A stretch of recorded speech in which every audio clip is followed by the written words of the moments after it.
you prepping for the LSAT, planning to apply to law school? Blueprint's Sena Maruflu, who aced the LSAT and teaches the LSAT, will share her top LSAT tips in this podcast. Please join us. Welcome to Admission Straight Talk, the podcast dedicated to graduate admissions and helping you approach the application process thoughtfully and successfully. Your host is Accepted's founder and world-renowned admissions guru, Linda Abraham. At Accepted, our mission is to get you to that unforgettable moment when you read your acceptance email and shout, "Yes, I'm in!"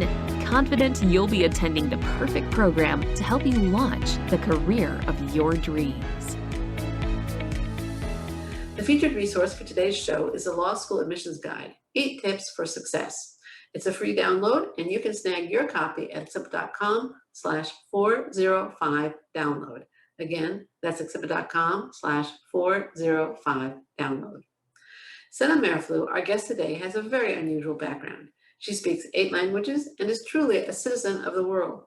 She moved to New York City to pursue a career in the arts, but somewhere along the way, she launched a career in international business as a sustainable coffee entrepreneur. She also considered law school and got bit by the LSAT bug. Having earned a 178 on that exam, she began to teach LSAT prep. She considers the LSAT like another language, completely teachable and completely learnable. Welcome to Admission Straight Talk, Sena. Hi, thank you for having me. My pleasure. How did you get involved with LSAT prep? Well, kind of like you mentioned, I come from a career in the arts, primarily in dance. I moved to New York City at 17 to kind of pursue that career, and I ended up getting actually injured in dance, and I ended up being unable to dance, and so I was looking to do pretty much anything else, and I guess I explored quite a lot of things, and that LSAT ended up being anything else, and I ended up just falling in love with it. Okay, that's a funny thing to fall in love with, especially coming from the arts. It's quite a contrast, all right? But okay, what do you think is the most important element or thing or piece of advice for prospective law school applicants to keep in mind when prepping for the LSAT?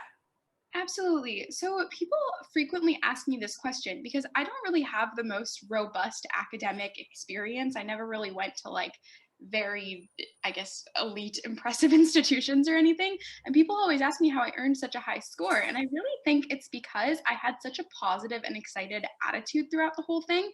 I think I always kind of kept the end goal in mind. And for me, the end goal wasn't like earning a perfect score or anything. It was because I genuinely wanted to go to law school.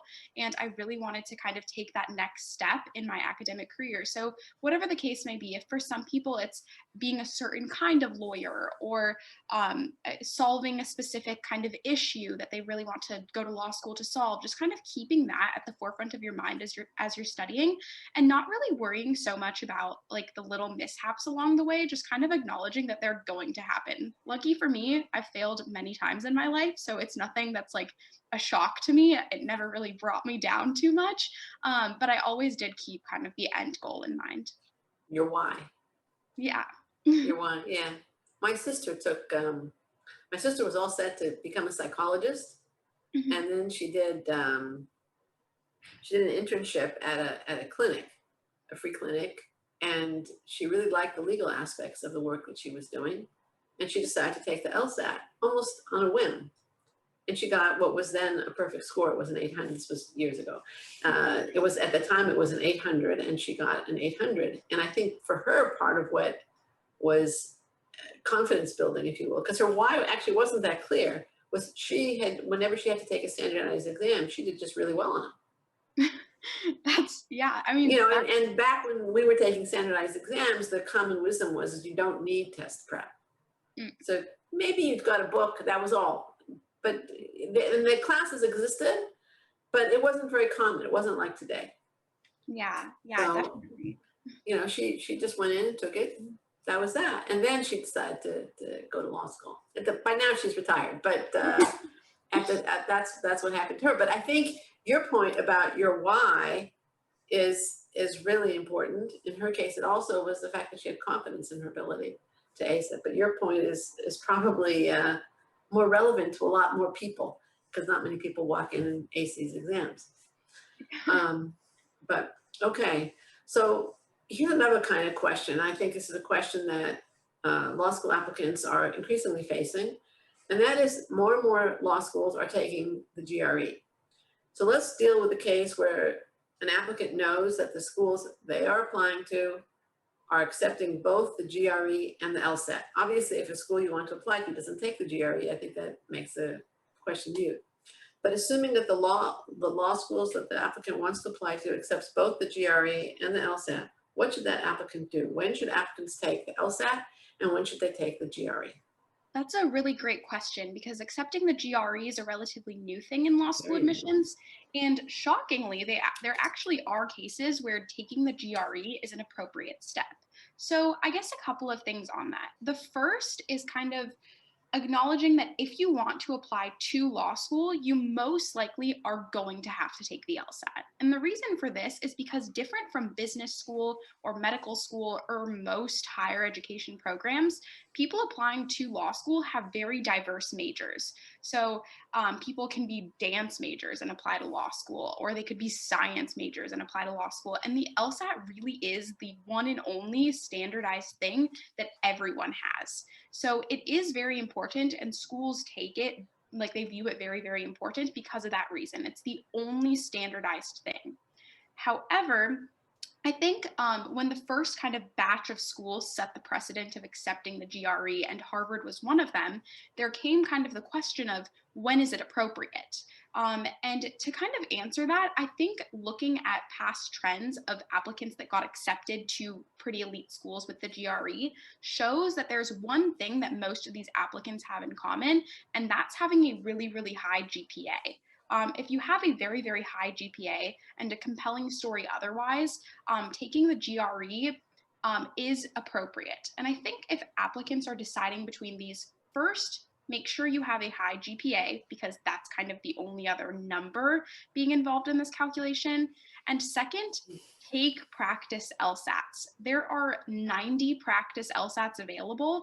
So just kind of getting a good idea of how you're going to score on the LSAT and at least trying to improve on it, I think is appropriate. But if you've taken a lot of LSATs and you realize that your LSAT score maybe you just aren't getting it, which is pretty rare because the LSAT's a very learnable test. But if you just aren't getting it and you already have a very, very elite GRE score, then I would say perhaps it's appropriate. And one other thing is students that we see getting accepted with the GRE are typically students that major in the hard sciences. So students that major with engineering, with like engineering and hard science degrees that maybe just kind of similar to your sister, perhaps like on a whim decided to take the LSAT, and kind of perhaps it was like too late to study.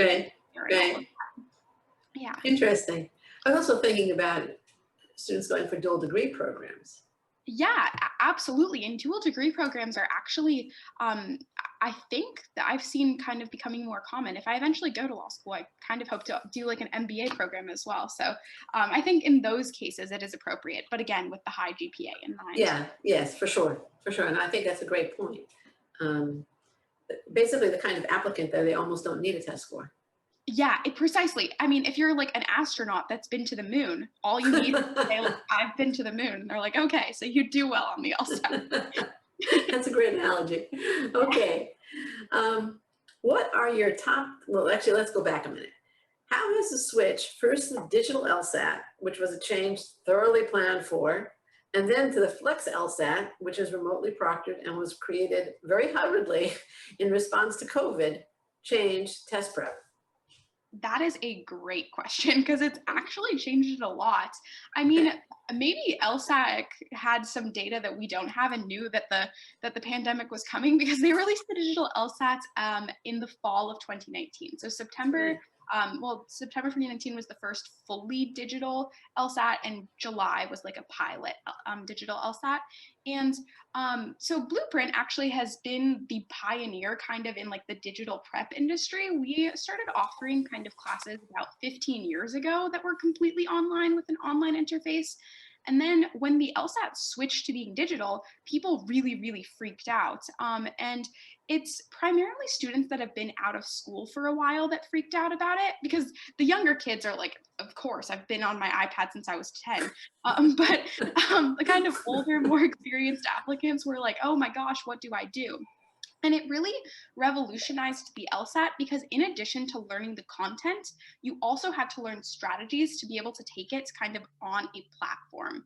And it's really, really important to kind of practice with that online platform so that you aren't surprised on test day. So for kind of making the switch for test prep companies, a lot of prep companies had to think about how to kind of integrate in our classic LSAT classes where you have an instructor just kind of teaching the content with students that are kind of also navigating a new digital, ever changing because of the pandemic platform. So what really happens is kind of a more interactive experience where both the instructor and the students are doing a lot of kind of back and forth talking. I know when I teach my classes, I'm a huge fan of like utilizing chats and like bringing students on mic and stuff to really have a dialogue going. Because especially with the digital LSAT, you kind of different things are confusing for different people.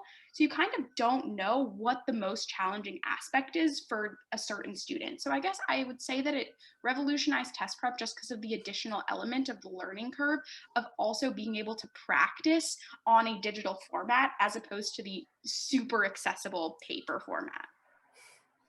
Okay. And what are some of the strategies that you employ? Let's say, I know you mentioned chat. I don't mean just in the instruction itself that you're using. I mean, what are some of the strategies that the applicants should be using in the test or in Yeah, the test prep? absolutely. That's another really good question. So I took the exam on paper. It's strange because I'm now considered, I guess, like a dinosaur in the LSAT world.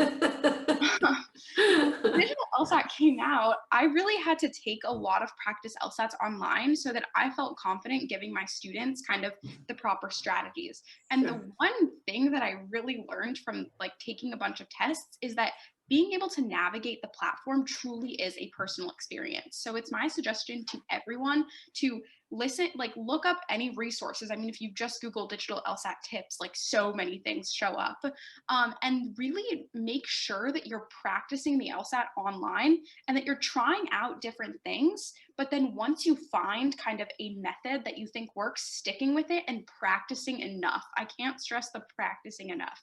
You don't want to do anything new on test day. Right. I'm just thinking using any technology, right? Whether it's your cell phone, your smartphone. If you change from an Android to an Apple to an Android, there's an adjustment, right? You get a new computer, even if it's the same operating system. Yeah, you got to set things up. You got to make So I would think that again, that sense of familiarity. Or when you start your car, it feels like an extension of you almost. But if you get a new car, the dashboard's all different. And, It's got to get and used to it. absolutely. And it's strange because kind of like you said, you have to get used to it. And there's this whole other layer actually with the digital LSATs of kind of how you can get disqualified during the digital LSAT. Like on the normal test, it was like, yeah, like don't cheat, don't bring like a resource. But on the digital LSAT, there are things that could be considered cheating, such as accidentally having somebody in your home walk past it. And I know like I live in New York City and many people live in very small like apartments, sometimes studios. So that's like very like impossible. And it's like apparently your pet can walk into the room, but like another person can't. So if your dog is good at logic games, like keep them around. But things like that. Right, they bark at just the right time. Yeah. All right, so the LSAT has 3 sections, right? It has reading comprehension, analytical reasoning, and logical reasoning. What are some tips for the different sections, your top tips for the difference for each of those sections? And you can give us a great tip, I think, for the whole thing, but for the specific sections. Absolutely. Lucky for everyone, I started out terrible on pretty much most of these sections. I had over a 30-point jump, so I have tons of tips. Wow. My best tips, yeah. So most students, when they take their first diagnostic LSAT, one of the first sections that they feel confident about is the reading comprehension. It's very similar to reading comprehension on like an SAT or an ACT format where you're being given like a passage and asked questions about it. And my number one tip for this is to read it differently than you read most passages, which is very difficult for people to learn. I'm an avid reader myself. I love reading, but the reading comprehension on the LSAT for some reason was the most difficult section for me to learn. And it's because I had to relearn how I read. Most of the time when you're reading something for pleasure, you kind of try to focus in on like the drama of it all, or you try to focus in on like what the big story is. Right. And the reading comprehension on the LSAT, you have to care a little bit more about the logic. So you have to start caring about words such as and or, words such as only, like really paying attention to how strongly or weakly worded it is. So I guess my number one tip is just really to read the passages for the logic rather than for the content, which is sometimes difficult because some of the passages are shockingly interesting, but read it more for the logic behind it rather than the content. So that's the reading comprehension. For the logical reasoning, Read for the content and forget the logic. No. Yeah, can you imagine? That would be very funny. But for the logical reasoning, it's where you're given like a very mini paragraph, and then you're being asked to either imply something, like something that has to be true from that paragraph, or you're asked to like change the argument in some way, so strengthen it, weaken it, resolve a paradox, or you're being asked to kind of describe the argument in some way. So it's basically like you're doing one of three things to an argument. And my number one tip for all of those question types on logical reasoning is to like be very argumentative, be very skeptical. I think this was my best section to start because I love fighting with people. But I think that is like my number one tip. Be very skeptical and look to tear apart arguments, even if you're not trying to weaken it or something, because it really helps you notice gaps in arguments. And the gaps in the logic and the gaps in the arguments end up being pretty much the most material part of the question and can help you find whatever answer you're looking for most of the time. And then for the analytical reasoning, this section is everybody's least favorite. It is this really is a true new language. It's a test section that makes you recognize patterns and kind of, I guess, build scenarios and build onto patterns. And my number one tip for this section is practice, practice, practice. It is the most learnable section on the test. And like I said, there are 90 tests available. There are 4 games on every test. So there are like 360 logic games out there, and set a goal to do them all. If you do them all, then you will not be surprised on test day, and you should get this section down to perfect. Okay, great. Oh, thank you. Can you give us how long have you been teaching the LSAT at this point? I've been teaching the LSAT for about a year and a half now. So okay. Okay.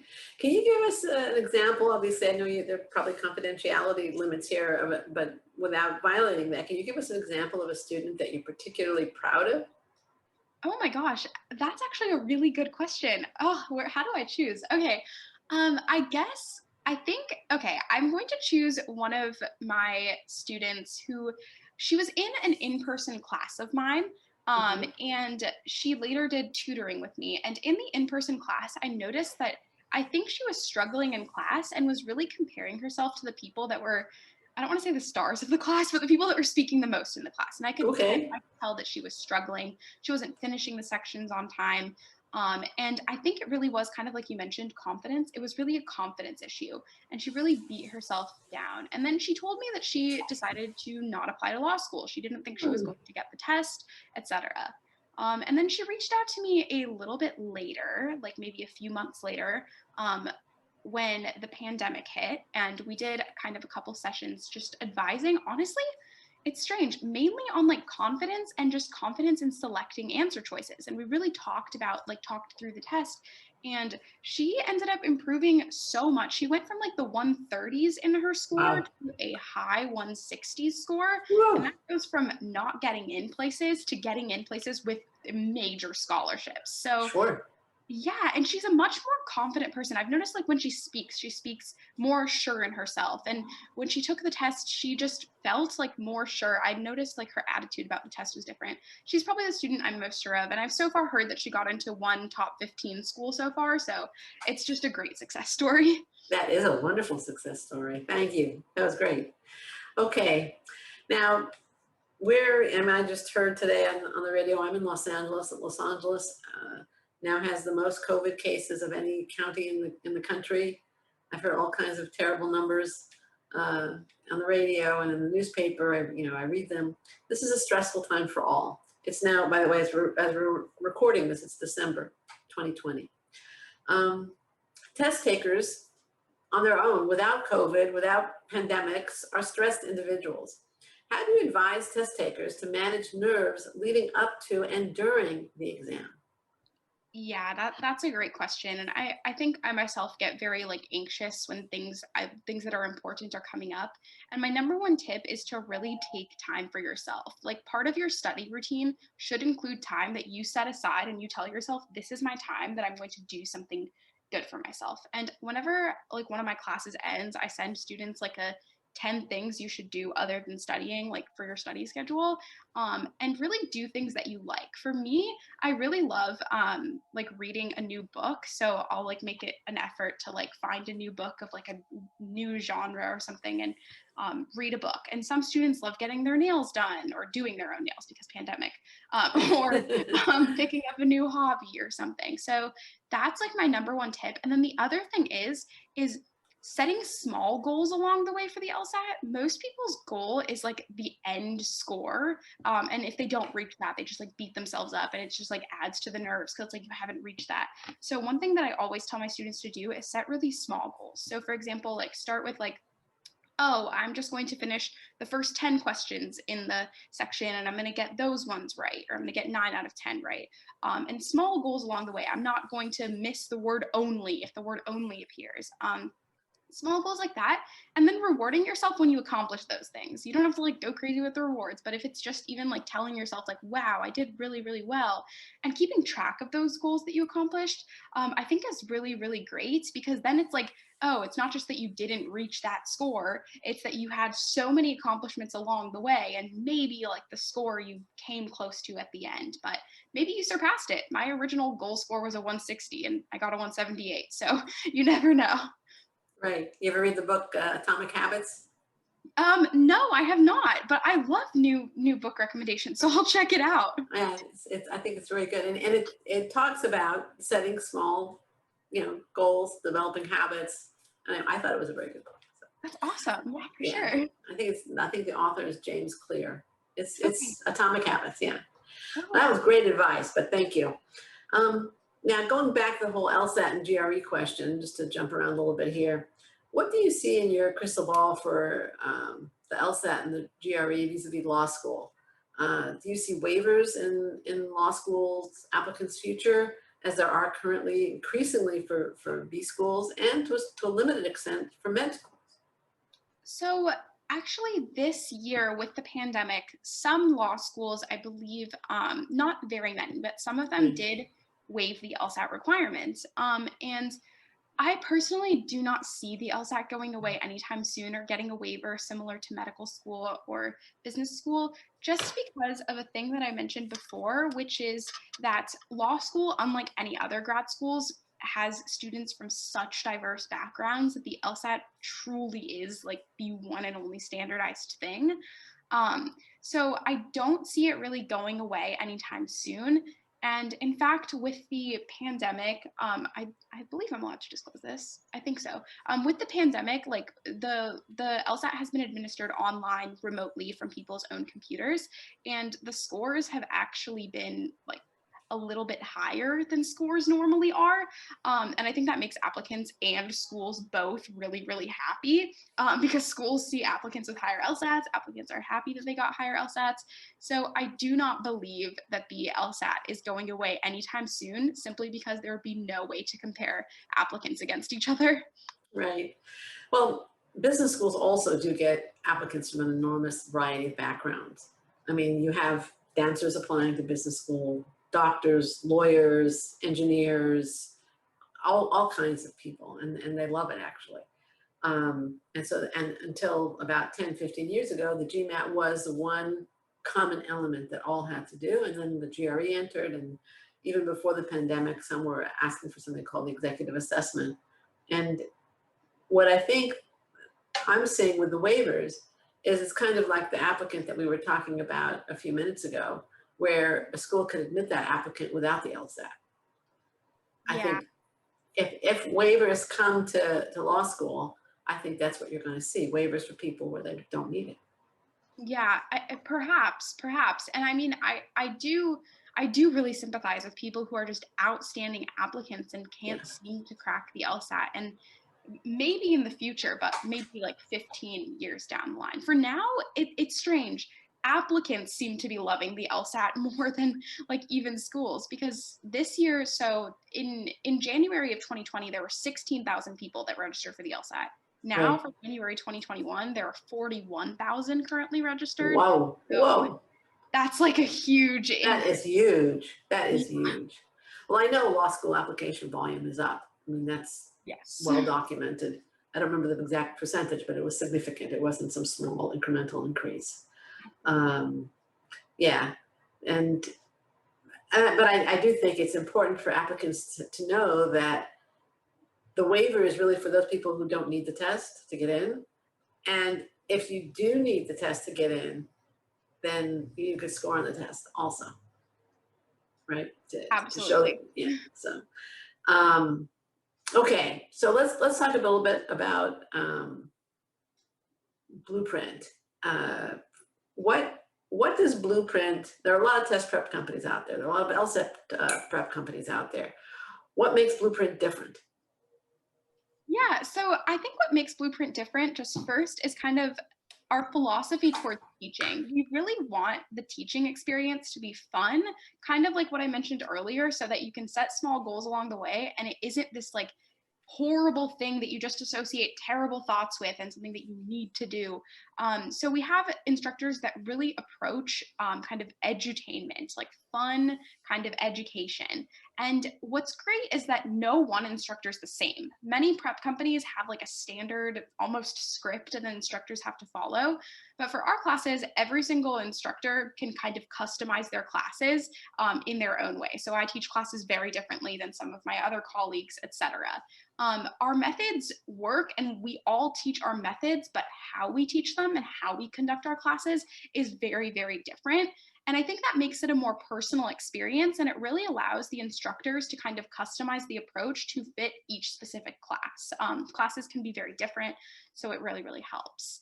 The other thing that really sets us apart is we understand that people learn very differently. So we have 3 different formats of classes. We have the online anytime course, which is really good for students that have a very, very busy schedule. So they can watch videos whenever they want. And then they have access to our online platforms, our review sessions, which are live, etc. And then the next kind of class we have is live online, where you still get access to like videos at any time. However, you have an instructor teaching to you live and is able to answer your questions live, and you kind of get that customized approach. And the last one is private tutoring, where you have a tutor that customizes your schedule for you the entire way, and you're able to kind of contact that tutor more one-on-one, really have like a discussion of what's working, not working for you personally, which I think really works.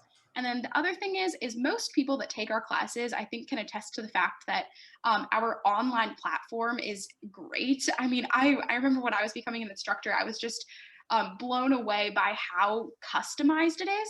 We have an AI program that customizes the questions that you get according to kind of the trends and how you're studying. And it really doesn't let you get away with things. If you've been like neglecting a question type, they throw it in your face and they're like, yeah, when you accomplish things, you still get kind of that positive feedback. And it really helps you kind of identify your strengths and your areas for improvement. And then the next thing is really just kind of like the score increases. I think I've seen personally so far for like my private tutoring students an increase of like 17 points, and like most classes increase 11, but everybody's different. Like I improved over 30 points. I've had a couple students improve over 30 points. I think just the personalized approach and really the fact that we can see what's working for each student really does lead to these gigantic like over 10 points score increases over a limited time. And what is the typical time that a student engages with Blueprint? That's a good question. So our courses currently, we have a couple different course models. We have an accelerated program, which is a month and a half. We have a standard program, which is 2 to 3 months. That's a very typical time. And then we have an extended class, which is upwards of like 4 or 5 months. This is brand new. I think I'm teaching the first one right now. So yeah, I guess by the time this podcast comes out, it'll be like Right. going. And then Sometimes I've had tutoring students for 6 months. I think it just depends. I personally studied for 4 months. Okay, all right.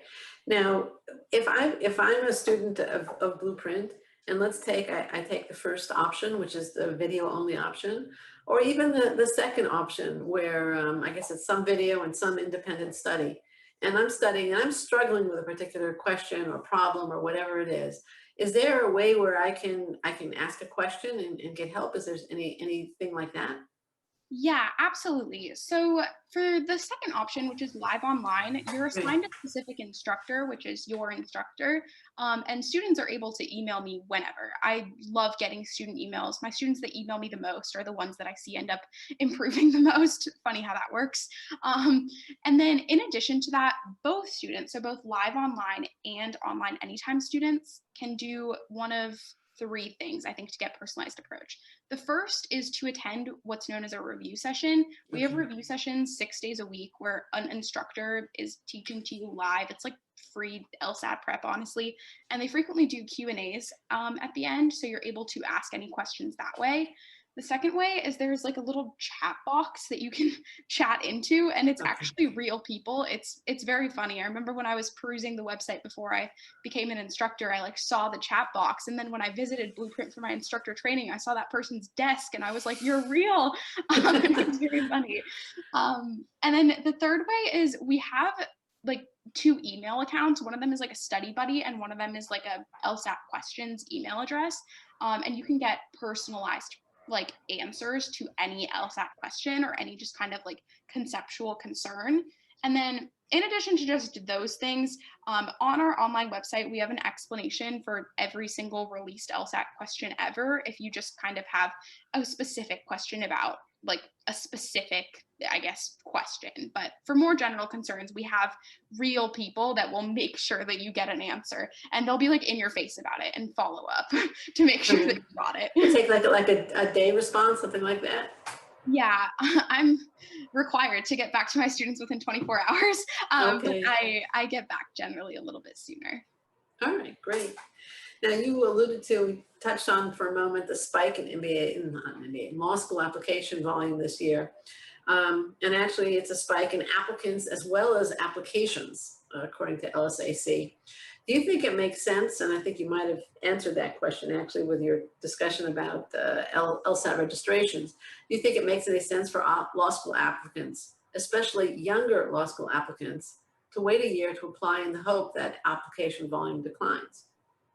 Absolutely. So I think just the hard thing to face is that when there's a bigger applicant pool, it's going to be more competitive. Even if not every single applicant is competitive, there will be a more competitive applicant pool. And what we've noticed from the LSAT Flex is that people are just scoring higher, whether that's from being in your own home. I mean, as reference, I took my LSAT in the middle of Times Square when there was like a Model UN conference going on and people were walking in and out of the room, which is not ideal. Now people can take it at home, which is a much more pleasant experience, I imagine. And it's offered more time so people can study more and retake it more. So the end of the day thing is there's a more competitive applicant pool and better applicants. So if you have the means to take another year off, I always suggest to do it. In that year off, especially for younger students, if you can improve your LSAT score even by 2 points, it just makes such a difference. And more than that, especially for younger applicants, getting Yeah. experience in anything is just going to make you a better candidate. And I had applied to law school. I obviously chose not to go because I'm here right now. I had applied to law school straight out of college.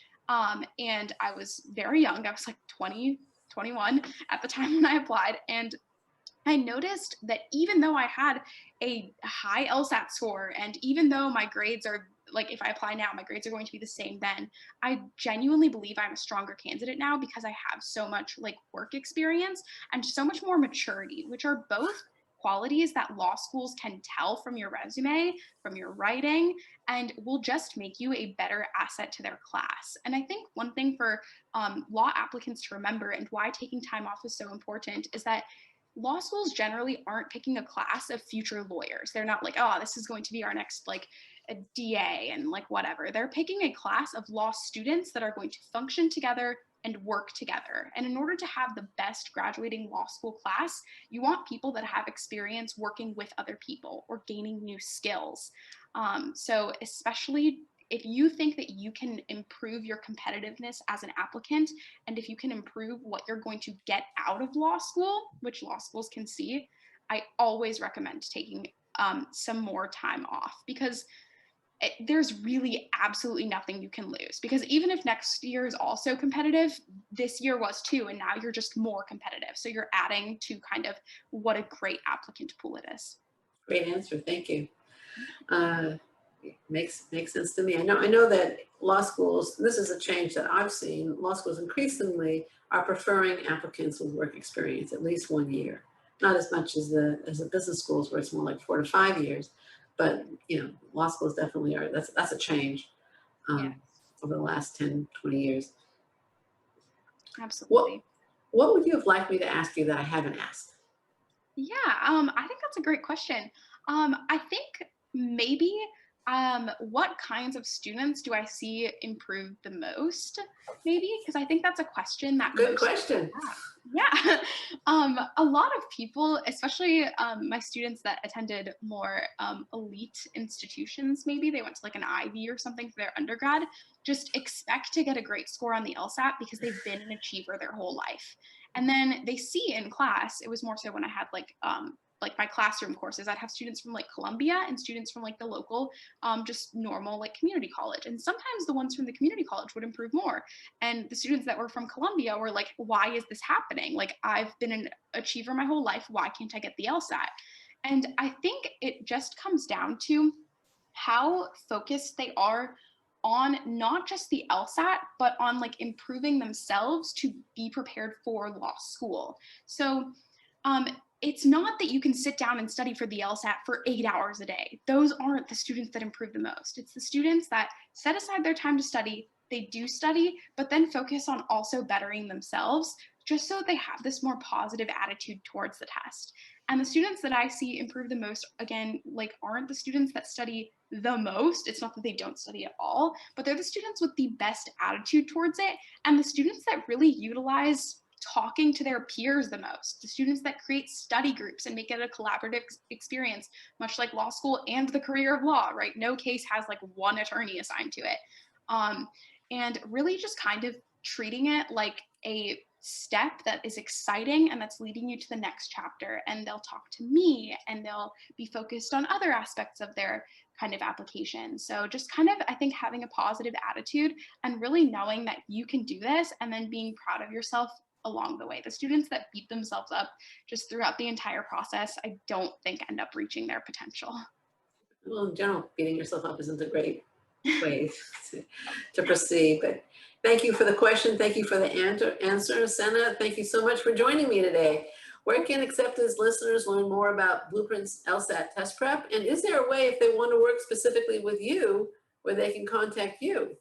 Yay, absolutely. Okay, so if you want to reach Blueprint, you can go to blueprintprep.com. So that's BLU print, prep, prep.com. And you can check out all of our different class resources. And if you have a specific law school in mind and want to know what score you want us to help you achieve, you can check out what's known as our law school compass on our website, where you can put in your grades and find what score you want us to help you reach.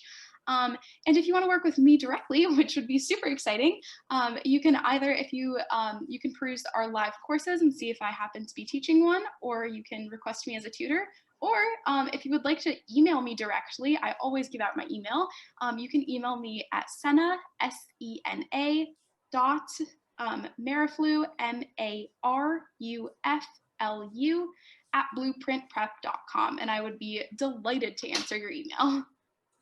Sena, thanks again. We'll include links in the show notes at exhibit.com/405 to the resources that you just mentioned, including your email address. Listener, thank you too for joining Sena Maruflu and me for our 405th episode. I'd like to just give you a quick reminder. You can grab your free copy of the Law School Admissions Guide, 8 Tips for Success. That's Acceptance Informative Free Guide for Law School Applicants at accepted.com/405 download. Again, that's accepted.com/405 download. And a final request. If you found this show worthwhile, please share the good word by leaving a review on iTunes. Your doing so helps us spread the news about Admission Straight Talk. The easiest way to leave the review is to go to lovethepodcast.com/AST as an Admission Straight Talk. Again, that URL is lovethepodcast.com/AST, and you can leave a review there for iTunes, Stitcher, and other leading podcast sites. Thanks again for coming. This is Admission Straight Talk, produced by Accepted, and I am your host, Linda Abraham. I'll talk to you again next week.